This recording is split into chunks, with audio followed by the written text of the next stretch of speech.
Chapter 7. Internet and Web Basics. You use the internet every single day, but most people couldn't explain what actually happens in the half-second between typing a URL and seeing a web page. In this chapter, we pull back the curtain.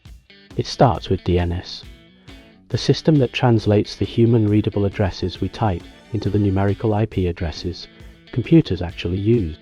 Then we look at HTTP versus HTTP, and why the difference matters enormously when you're entering a password or payment details. Then, the building blocks of every web page you've ever visited.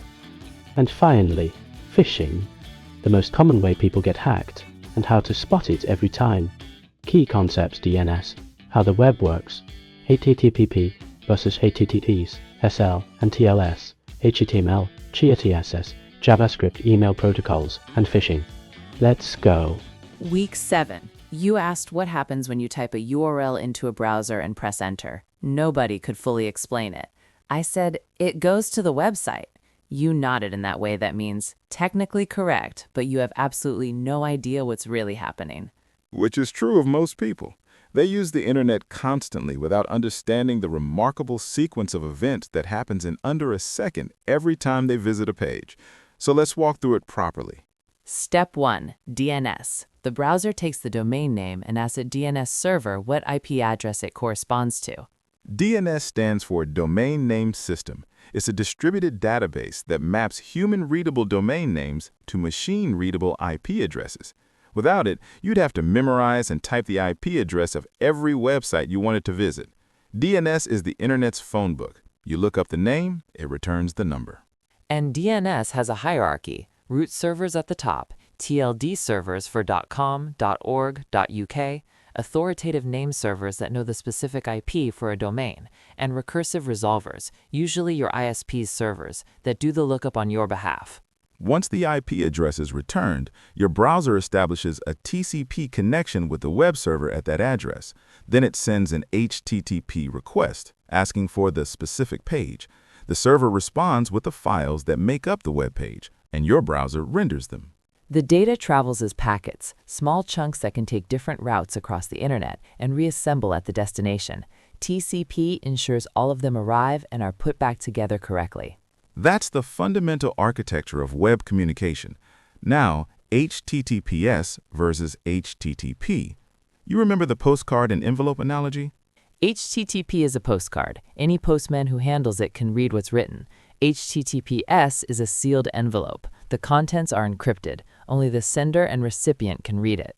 HTTPS adds SSL and TLS encryption to standard HTTP. All data between your browser and the server is encrypted and unreadable to anyone intercepting it. The padlock in your browser address bar confirms you have an HTTPS connection. The certificate verifies the site's identity, that you're actually talking to the real website, not an imposter. Always check for the padlock when entering passwords, payment details, or anything sensitive. If a site is still HTTP only, no padlock, don't enter anything private. That's a rule to take seriously. Now, web technologies. When a browser receives a web page, it's receiving 3 types of files: HTML, CSS, and JavaScript. HTML is the structure, the skeleton. It defines what's on the page: headings, paragraphs, links, images, buttons. CSS is the styling, the skin and clothing on the skeleton. It controls colors, fonts, layout, spacing, animations. You can have perfectly structured HTML that looks completely unstyled and plain without CSS. And JavaScript is the behavior, forms that validate as you type, drop-down menus, live chat, anything interactive on a web page.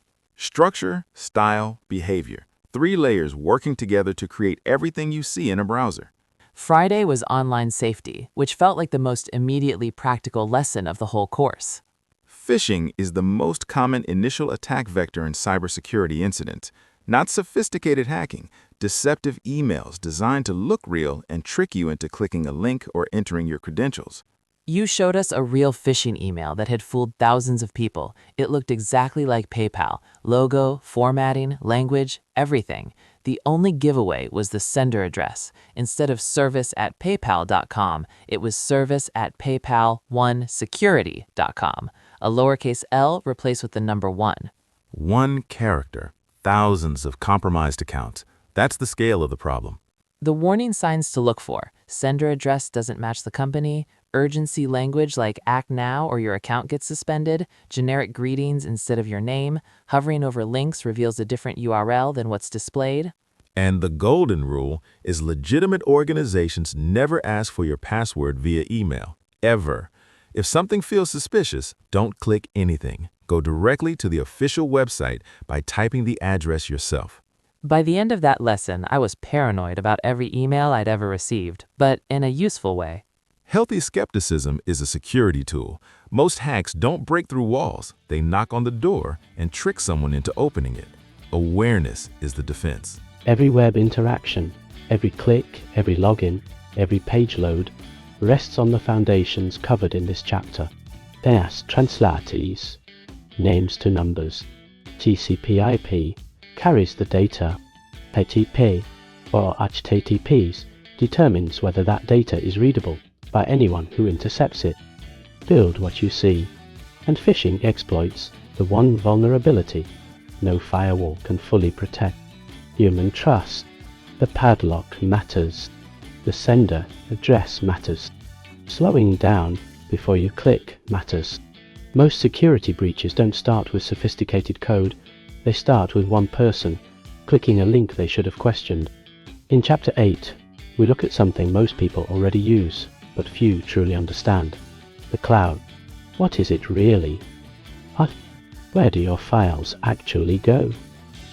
How does real-time collaboration work? And what's the difference between syncing your files and actually backing them up? Chapter 8: Cloud Storage and Collaboration. Coming up.